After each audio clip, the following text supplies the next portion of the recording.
What is going on, ladies and gentlemen, and welcome to the Guardians of the Galaxy 3 review. My expectations going into this were mixed because, on one hand, I really enjoy the Guardians of the Galaxy franchise, and on the other hand, Marvel haven't really released any good projects since Endgame, barring Spider-Man No Way Home. But I can safely say, with my whole chest, that I think this is the second good project they've released since Avengers Endgame. I really enjoyed this movie, I'm not gonna lie. I think it is a great addition to the MCU. And I also think it was a great way, if it is the way they round out the trilogy of Guardians films, to round it out. This movie didn't go the way I expected it. I was really hoping and praying that they weren't going to go on some Gamora recovery mission where it's all about Star-Lord and Gamora's love for each other and it's just like some weird chase where they're trying to bring her back. Thank God it wasn't that. They actually focus on one of the best characters in the series, Rocket Raccoon. This is his like entire backstory, and I really enjoyed it because he's a character who for me is one of the best, even in the entire MCU. For me, he's definitely the best character in the Guardians of the Galaxy, and he's had a lot of mystery around him. Like, how is there just a talking raccoon who's a super genius? Like, it's been one of those things, like, why aren't they telling us backstory on him? And they finally gave us a whole movie dedicated to his backstory, and I have to say I really enjoyed it. One thing I will say though, it is something that's quite disturbing for a Marvel movie. I don't think I've seen this level of like gore slash graphicness in a Marvel movie. Of course, it's got all the fun jokes and hilariousness of a Guardians movie, but there's also this underlying disturbing theme going on. Obviously, there's some animal abuse involved. Obviously, if you're an animal lover, I may not recommend this movie for you. As somebody who finds cruelty to animals pretty disturbing, it's one of those things that tug at your heartstrings. For me personally, it's one of those things that get me.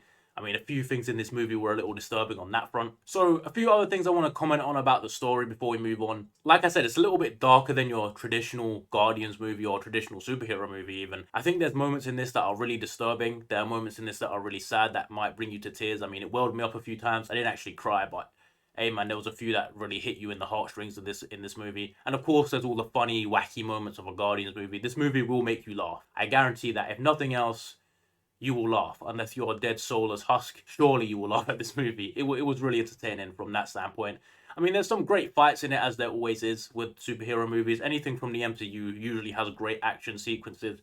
There's a great one towards the end of this movie where all the Guardians are just fighting together. And I would say overall, the story is really solid. Like, talking about Rocket's backstory, like I said, it was really solid. I was invested in the story. I'm sure if I look with my binoculars, I could find some plot holes, but off the top of my head, I can't really think of too many. Talking about the characters and the cast, first let's talk about the cast actually. I think the cast were really well casted for this series in general. I think Chris Pratt, this is his best role. I think Bradley Cooper voice acting as Rocket is always awesome. But yeah, everyone does a great job. I think Karen Gillan as Nebula as well always does a great job. I just think the cast for this is awesome. And I want to give a special shout out to my man Batista, bruv. Like, I thought when he first jumped into acting, he was going to be like a next generation Rock. Like, he was just going to do what The Rock did. He was going to be Dwayne The Rock Johnson version 2, just not as successful. But I think every time I see him, he gets better. And every time I see him, he is one of the highlights of the movie. I love him as Drax. Another movie I watched with him this year, Knock at the Cabin. I didn't review that movie. I didn't think it was that good. But him in it, he was really good. And I'm excited to see what he does in the future. I was just hoping he wasn't going to be a typical WWE meathead, always playing the meathead character. And I think he's doing a really good job, man. I'm a big fan of Batista. Let me just put it that way. There's also some cameos from Rocky in this, Rocky Balboa or Sylvester Stallone, and Castle. I don't actually know his name. I should probably search it up. But I totally forgot Sylvester Stallone was in this franchise, bro. I just saw him. I was like, what the hell? Why is he in a Marvel movie? But I forgot he was in the first one too, I'm pretty sure. To talk a little bit more about the characters, though, I think the main characters, I mean, we all know how good they are. They're all very fleshed out, and at this point, they've had great character development. Star-Lord, Rocket, Gamora, Nebula. They've all had great development over the previous Guardians films and the Avengers films. The relationships are really well developed. There's not much to talk about. There's not much that they can really expand on.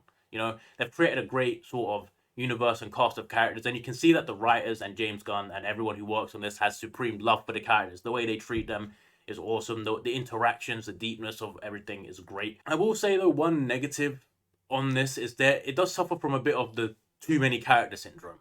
If you watch my Bleach review, I said like there's just too many characters and not all of them can get enough screen time. And this kind of goes for this too. They try to introduce quite a few new characters. Like, for example, they add the Warlock, who's played by Will Poulter, I think his name is.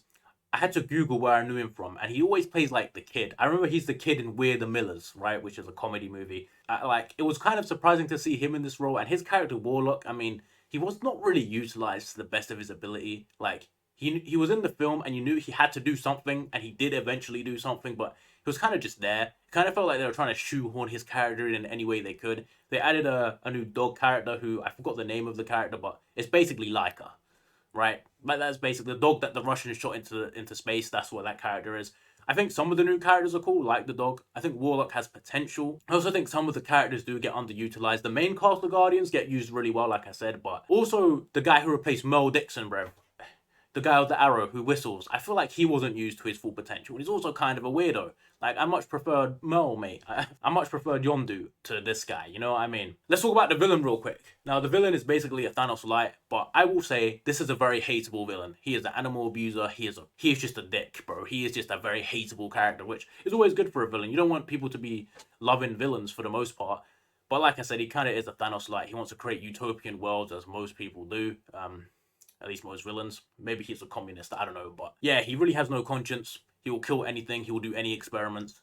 Really just a cruel guy. Genuinely despicable. One of the most despicable villains I've seen for a long time, actually. Genuinely, like, almost disgusting. Like, that's the level. That's the level he was. But aside from that, I don't think he was that threatening. Like, he always took out his rage and his thingies on beings and creatures weaker than him. So, you know, he was kind of a coward in the end. And overall, the movie was great, I think. Overall, everything in this movie, if you like Marvel movies and you like the old MCU, you're gonna love this movie, in my opinion. And finally, we'll talk about the ending. There will be some spoilers here, so if you wanna skip this next little bit, and then we'll talk about the rating right at the end. But I just want to talk about something that annoyed me, and I also want to say post-credit scenes, brother. Just leave it out. I don't want to sit there and watch the fucking credits, 10-minute credits, seeing everything. Just show me the scenes. I want to talk about what happens with the Guardians of the Galaxy from this point on, because I think most Marvel MCU things at least get a trilogy, except for Thor. I don't know why they're still making Thor movies, but they kind of get a trilogy, and I think they did set it up. I think they gave themselves options with their ending, right? Because they've basically made it that they could, if they wanted to, make a new ending, but they've also set it off that a lot of the characters are going off in their own directions. And in the post-credit scene, spoiler, if you still haven't skip forward, they've said that Star-Lord will return in some way. Like, he's gone back to Earth to see his family, and he will return now. Does that mean Star-Lord will do a series? They'll make a series for him? They'll do a movie with Star-Lord? I think I heard a rumor of a Gamora and Star-Lord series at some point or something, but she's off doing her own thing. Mantis separated off doing her own thing. They showed the Guardians, like the new look Guardians with like Warlock and the dog and everything in it, which didn't include, was Batista in that? I don't think he was. And I also think they said Batista said he doesn't want to play Drax anymore. Like, this was the last time he's going to play Drax or something. Like, James Gunn had a quote where he said this cast of Guardians won't return for another movie. So they could make I think there is a potential for them to make another Guardians of the Galaxy movie, but it won't be with the people you know. Like, Rocket will be there, Groot will be there, but it will be a sort of different cast, and it will just continue with some of the same characters and some different characters, which I don't know how I would like that. They might do a Guardians spin-off series, like a Loki or a WandaVision sort of thing. I think that could go with the Star-Lord thing. They could do a Gamora series. They could even do a Mantis series if anyone cared about that. I don't know. But yeah, I think there is they're giving themselves a lot of options. If this is the end of the trilogy, I think it's a damn good end to the trilogy. Overall, this might be the best Marvel trilogy they've ever made. But overall, let's talk about the ratings. Like I just said, this might be the best Marvel trilogy I've seen. I know a lot of people probably say the Captain America trilogy is the best, but I don't count that because two of them are basically Avengers movies. Let's be honest. But yeah, this for me, really, really enjoyable movie. I loved it. I really, really enjoyed it. It's not often these days that I really enjoy a movie, but this is right up there with one of the best movies I've seen this year. In my humble opinion, I'm going to give it 8.5 out of 10. Could go up to a 9 on a rewatch if I decide to rewatch it. I try not to give it too high a rating. 8.5 out of 10. Really enjoyed it. If you haven't watched it, you should watch it. Top tier, old MCU, bro. Literally, well done. Well done, James Gunn. Well done. Finally, they released another good movie in Marvel. And yeah, that is all I've got to say today, ladies and gentlemen. I'll see you all next time.